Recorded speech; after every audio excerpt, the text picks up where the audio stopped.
Hello everybody, good morning, good evening, good afternoon, fellow earthlings on planet Earth, wherever you may be at the moment. I hope you're having a fabulous day. This is a follow-on video from the one last night about Lady Susan Hussey, and all of your wonderful comments on the last video, the majority of which were in agreement, some were not. And that's great. That's a good thing, to have a good conversation without attacking each other. I don't even know where to start. There is so much to cover because last night I wasn't aware of really any of the facts, very, very basic skeleton facts. As a result of your comments, a lot of you advised me to go and watch Leilani of Barbados, who I do subscribe to, but I don't get notifications anymore. I had a notification from one of Trevor Coult's videos the other day. It says, 6 seconds ago. It was 6 days ago. It was one I had already watched. So I don't know what's going on with the notifications on YouTube. We can only imagine. So I went and watched Leilani. Fabulous. In fact, so fabulous. Link in the description. Again, not that she needs any support from me, but it is well worth going to watch. Leilani of Barbados, for anybody who is not familiar with her, is a woman of colour. And she has an absolutely brilliant take on this and quite an analytical mind. I thought I wasn't bad at questioning things, but she brought certain things to my attention. Now, the first thing is the facts. The facts. And as you all know, I do not approve of witch hunts. And I do not believe that justice should be conducted on social media either. Leilani pointed out, did this conversation even take place? That is an excellent question. And I myself last night made the assumption that it had. But maybe it didn't. Maybe it did, but in a completely different context. So that's a brilliant point to bring up. It's unverifiable. One party, one side of the argument has decided to quote verbatim a conversation that they say took place. Did it take place? Did it take place in that manner? What was the voice inflection? Another one of you, very interesting comment, said, how could she have remembered it word for word like that? Now, I'm a touch typist, I'm an audio typist, and I have done transcript work. And I've done transcript work for the courts. And I went back and had a look and thought, that to me looks very much like a verbatim transcript, which then makes me wonder, it looks like something that has been transcribed from a recording, a tape recording, an audio recording. I'm not saying there is an audio recording, but wouldn't it be interesting if there were, from many points of view? Now, there's something else to bear in mind. Lady Susan Hussey herself may decide to take legal action if it is completely untrue and fabricated, because she has suffered damage. And as I have explained in a previous video about defamation, you don't necessarily have to name the person, because apparently she wasn't named. Ngozi, I hope I'm pronouncing her name correctly, because last night I said Ngozi, but I've listened very carefully to an interview of her on LBC this morning, and it's, I believe, pronounced Ngozi. So Ngozi could be finding herself on the receiving end of legal action. I'm only putting that out there because although she didn't name Lady Hussey, it has become apparent Lady Hussey is the subject. She has been identified. If it is an untrue or misrepresented statement, she may well have grounds for defamation on many levels, both forms, slander and libel, and there have been many permanent states that have been made out there. I find it incredulous the way that people have just accepted it happened, damage was done, trial, conviction, no jury. This is disgraceful. So that's a very, very interesting point. Thank you, all of you, for suggesting I go and watch Leilani. I also watched Neil Sean, again, on your recommendations. Your comments in the last video are fascinating, and once again I would recommend anybody who hasn't seen the previous video, never mind what I'm saying, just go straight to the comments and go through them and read them. This situation is not going to go away. Now, there are some people in the comments on the video yesterday who believe that the palace did the right thing. I firmly believe the palace did the wrong thing. They did the wrong thing, and I think that too often when people are frightened, they put an apology out without actually meaning it. That what they're just saying is, stop picking on me. Don't do that if you are innocent, or they might be guilty, but at the very least examine the facts. I've worked in many managerial jobs. I've had staff come to me saying, nah. My response is always, leave it with me and I will come back to you, because I want to hear the other person, nah. Now, a bad manager will just go, that's it, act on it. A good manager, and I'm not blowing my own trumpet, but I've learned by experience, because I made that mistake when I was much younger of just believing one side, and I landed in a difficult situation. As a result of that, I thought, I'm never going to do that again. So I like to hear both sides and then make an assessment, which I do not believe the palace did. And oh no, this is not going to go away. I believe this is going to be scrutinised, which is another point that Leilani made. She said that once everybody's finished getting their knickers in a twist, this is going to be like the allegation of racism on Oprah, where people sit back and start analysing it and really listening and thinking about, how did the conversation take place? How was it said? Now, if, let's hypothetically say, there is a tape recording in existence. Number one, why? Why? Now, I am very well known for carrying recording devices. If I visit any organisation, any position of authority, because of what has happened to me in the past, and I make no secret of it, and I am really well known for it. And I have caught a lot of liars out by doing it. I've produced tape recordings in court for my defamation case. It has been enormously awkward for the other party.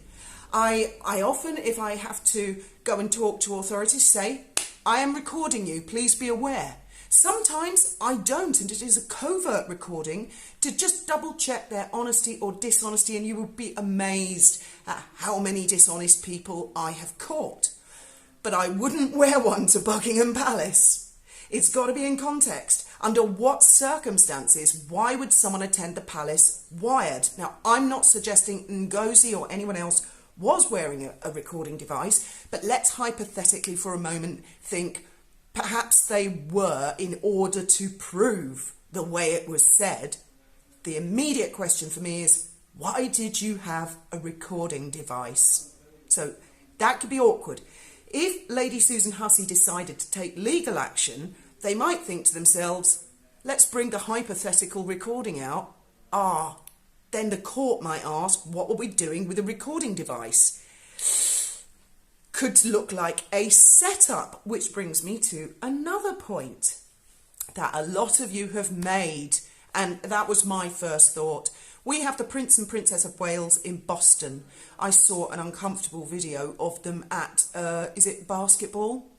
Where they appeared to be shunned, and I did hear booing. So this has all been timed. Isn't it just perfect timing? It's perfect timing. Now, then that brought me to another point, because a lot of you said that this lady Ngozi had accused Charles and Camilla of domestic violence. Now, I asked one or two of you for a link. I've actually found it now. It was apparently Dan Wootton who brought this to everyone's attention. And because I don't say things unless, you know, I've found them and I've got them. So I'll just get this up. Dan Wootton tweeted, while it's terrible Ngozi was made to feel uncomfortable at Buckingham Palace, firstly, Dan, I mean, well, that's what she says. That hasn't actually been factually established yet. To just digress for a moment, and I know the TV show is a fictitious show, but there used to be a TV show in the 70s called Rumpole of the Bailey. Now, I distinctly remember in one of the episodes, he was defending someone accused of rape. And he was getting into a discussion with a girl in a pub who was sort of saying, how can you interrogate a victim of rape and ask all those terrible questions? To which Rumpole replied, you cannot accuse someone of something as serious as rape and then expect no one to ask any embarrassing or awkward questions. Now, the guy who wrote Rumpole of the Bailey was a bloody genius, and anyone who's never heard of that TV show, go watch. So, firstly, some awkward questions need to be asked. It's a serious allegation. It requires serious scrutiny. It is surely the duty of any journalist to point out that she, Ngozi, previously accused Charles and Camilla of, in quotes, domestic violence towards Meghan, a shocking, unproven claim. See her tweet from March 2021 below. Now, it's actually a tweet that he's quoted from Sister Space, spelled Sistah, and it says, our charity supports black women domestic violence survivors. It's actually an acronym, DV in capitals, but domestic violence survivors. I can't stay silent about this. So it's not an organisation, it's it's a single person. I can't stay silent about this. I admire Meghan for speaking out. According to clear definition, it seems Meghan is a survivor of domestic violence from her in-laws. That's a hell of a statement. Domestic violence from her in-laws? Is she talking about Meghan's previous husband and his family? Or is she talking about our royal family? Domestic violence from her in-laws? She doesn't actually say Charles or Camilla. And then there's a PS, I'm glad hypocrite peers left ITV. Oh, in brackets, Ngozi Fulani. So yes, this is her. This is her that's tweeted this. I'm sorry, I didn't read that part first. So she directly, Ngozi Fulani, has said that our royal family have beaten, physically, violently beaten Meghan Markle. Now that brings a lot into context for me. This situation's changing already, which is what I was saying last night. Until I'm furnished with all of the facts, I'm reluctant. Now, I go to this interview and I really hope you... Oh, good, yes, YouTube has not...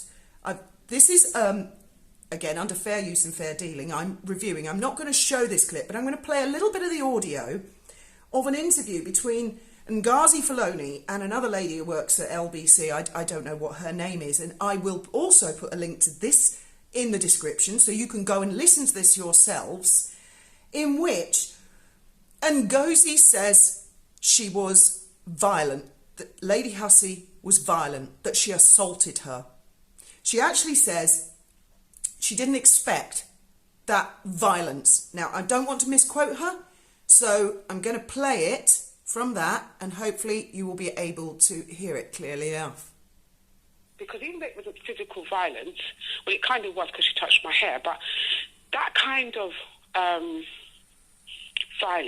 violence, you don't expect at an event like this. So I feel violated. I am still processing this whole thing because I... Okay, she's referring to having her hair touched. Violence. Now, someone on the last video actually said to me, I can't believe you're defending this. Well, last night I was not defending it. I was saying, I've got some questions. I'm not just going to blinkedly accept this. I want to hear facts. In what way is that accepting it? This morning, I wake up and I hear this interview, and it's quite horrifying, actually. At one point, she says she's never encountered anything like it in her life. And then a few minutes later says, oh yes, I've had loads of racist abuse. So has she never had abuse, or has she had abuse? I mean, come on. It can't dance one way or the other depending on an agenda. And what the hell was that tweet all about back in March 2021, accusing the royal family presumably of physical violence, and now again saying violence. She used the word violence 3 times there, 3 times in a matter of seconds. Violence, having her hair moved. I'm not going to cover the other issues of her attire or her name because Leilani of Barbados covers it just perfectly. If the woman's not a barrister, she bloody well should be. Unverifiable statements. Now, I'm sure we've all fallen victim to unverifiable statements, and without digressing too much, just to throw a few examples out there that we as a family and us colleagues at Dolphin Safari have suffered. There was a girl who worked for another company. She worked for quite a few dolphin companies, actually. And she claimed to be a marine biologist. We could never pin her down as to where exactly she got her qualifications from or how she classified herself as a marine biologist, but she did, and so did the company that she worked for billed her as such. And she frequently said to people that when their company boat was watching dolphins, they were helping and saving the dolphins, but when our company boat was watching the dolphins, we were killing and murdering the dolphins. Now, that sounds ridiculous, but you'd be amazed at how many unsuspecting and accepting naive passengers just regurgitated that. The level of damage was incredible. However, my bosses took the view of Queen Elizabeth II of never complain, never explain, let her get on with it, and of course she just died a death and drifted off somewhere. But I don't believe she was a marine biologist, but people just accepted it. Somebody walks up to you and says, I'm a doctor. Okay, you're in a polite conversation. You might have your own private thoughts and think, I don't think you're a doctor, but you don't say it. But someone says, I'm a doctor, and they're starting to attack you. You're going to say, whoa, hang on, are you a doctor? Are you qualified? It seems like people have just lost all their questioning ability, their analytical ability, and I blame social media. If you go to the sister charity or Ngozi's actual Twitter, you'll see so many people, I'm so sorry this happened to you. I'm so sorry this happened to you. This is awful abuse. This should happen. The woman should be punished. It's just accept. It happened. That's it. You said it went down that way. For God's sake, people, question. What the hell's going on? I see so many of these witch hunts. Who needs Salem in this day and age? And also with the palace just knee-jerk reacting instead of saying there will be a response in due course. We want to look into the matter. So I've got an absolute ton of notes here. Let me just check if I'm working my way through it, because I know there'll be something that I forget. Now, Ngozi was invited to the palace, and she talks in that interview about her safe space. This is my safe space. Well, you're a guest. Now, Buckingham Palace is a working building, but it is also the home of the royals. It's their inner sanctum. There was a time when these sorts of things didn't really happen. This is going to make people think, I don't want to talk to you, I don't want to go near you, I don't want to get accused of, where are you from? Hello, how are you? What's your name? My name is Ngozi. You racist. It's going to put people off. It's going to make people not want to be around. And one of you lovely commenters did comment and say, this could even do damage to the sister charity itself. I mean, I think the woman has really stepped into a furor here. By putting it out on Twitter, she also says during that interview, don't make a big fuss. I don't want to make a big fuss. It's not my place to investigate. You put it out there on social media. Now, I have done that myself in the past. I have named and shamed in the past, but it is when I have exhausted every other possible avenue. I don't, in the first instance, think, let's go to Twitter and start a witch hunt. Let's touch the touch paper. Get lit. Let's go. I try and talk to the people first and see if it can be established. No, that is not what she did. And now she says on LBC, I don't want to make a fuss. I don't make a fuss. That's not a direct quote, but that's a lot of you have also said, why is it this was dealt with so swiftly, so out there in the public domain, whereas the allegations of bullying against Meghan Markle, I'm wondering at this moment in time, how are Meghan's alleged, because again, this has not been proved, how are Meghan Markle's alleged victims feeling right now? That would be an interesting point. Yes, I think it was Mish who commented on the last one. The general essence of your comments on the last video are, to quote Toy Story, you know, when Woody was holding up Buzz's arm and going, "Look, we're buddies," and the other toys were like, "Something screwy's going on here." Well, I would really love to see the other YouTubers, especially people like Murky Meg, really dig into Ngozi. Is there a connection? This is a bit of an elephant in the room. It's only like a day after that guy, the head of security, said Meghan Markle was threatened. Meghan Markle, it was unacceptable, highly credible. Which member of the royal family hasn't had highly credible threats? Isn't that the point of them all having security? So he comes out. You know, then there's the Invictus advert with Meghan. Oh, it's just little old me. Then there's this Ngozi situation. Wasn't it, as some of you have pointed out and reminded me, Lady Susan Hussey who said that the marriage between Prince Harry and Meghan Markle would end in tears? So I'm asking myself now, was Lady Hussey targeted in some way? I'm not suggesting Meghan has set up anything, but perhaps Meghan fans thought, great, this is a good chance, we can do something. Or is it all, do you believe in coincidences? All of these factors seem to happen as the Prince and Princess of Wales land in Boston. I think I might have pretty much covered everything. Just checking. Oh, there's another page. There's another 2 pages of notes. Yes, I've got the bullying. Oh yes, how many times do members of the royal family say, "Hello, where are you from?" I can tell you for a fact, when Graham and I met Sophie and Edward, that was the question. "Hello, where are you from? Are you local?" That's exactly. You can go back through Graham's videos. In fact, you could just search Graham Hesketh, Graham the Baron Hesketh and Prince Edward, and you'll hear Graham himself say, "Edward said to me, 'Where are you from? Are you local?'" They've asked that question like 1,000,000 times.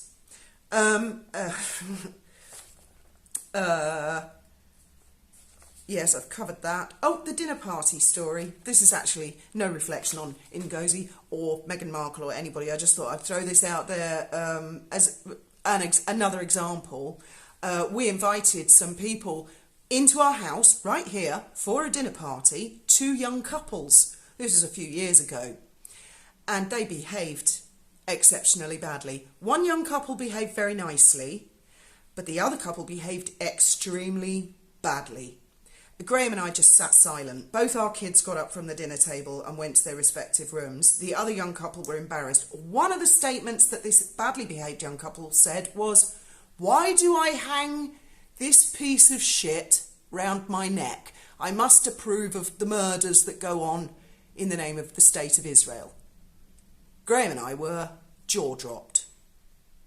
We've gone to all this trouble, roast chicken, a veritable banquet, invited them into our home, and then later, because they harassed us and they accused us of having not treated them well enough. It seems to be a sort of a new thing. Let's act like a bunch of crap and see how much we can get away with it. I don't know, is it just me? So that was a little diversionary tale. Needless to say, they were never invited into our house again, and we blocked them on every social media that we were using back in those days. Now, the other point I'd like to make about the "where are you from," because I had an experience myself many years ago when Benji was about 3, and Benji's 19 now, so this is years ago.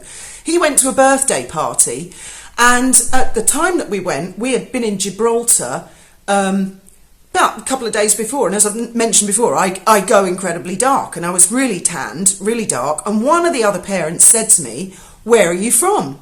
And I said, "Oh, I'm from Brighton," which I am, born and bred. And he said, "No, I mean, where are your parents from?" And he was doing this, like, mouthing it. And I said, "Well, my dad was born in Brighton and my mum was born in Gainsborough." And then he pursued it and he said, "No, I mean, where are your people from?" Okay, so this is just to put a bit of balance in there. And I said, "Well, I'm not quite sure. I think we go back a few hundred years in Gainsborough. My dad's family's from Ireland." And then he did ask why my skin was dark. And I said, "Well, my side of the family, my mum's side of the family, we're dark skinned. I don't know. It's interesting though, isn't it?" That was my response. "It's interesting though, isn't it? Genetics." But I mean, I think the guy was actually being a little weird about it. But I didn't go home and go on Twitter. Oh, I've been abused, I've been violated. I have suffered violence because I think he did put his hand on my shoulder. He was violent. No, I didn't do that. There's something fishy about this whole story, and I do hope that it's not going to go away. I hope it's going to be questioned and questioned and questioned and questioned, and by the YouTubers and by journalists, and really dig into this and really look into this, because I personally smell a big rat. Anybody else get that feeling? Thank you very much for listening to my rant. I'm sorry if it's been too ranty. I feel the same as Leilani. I'm actually quite angry about this, and the fact that Lady Hussey has been convicted. Perhaps she did say it in a snide way. Perhaps she was in the wrong. I don't know until I get the facts. So please, spread it far and wide. Comment on the other YouTubers. Watch the links. Don't let them move on to something else. Let's hold them accountable. Let's find out the truth. Thank you very much for listening, and I look forward to seeing you below in the comments.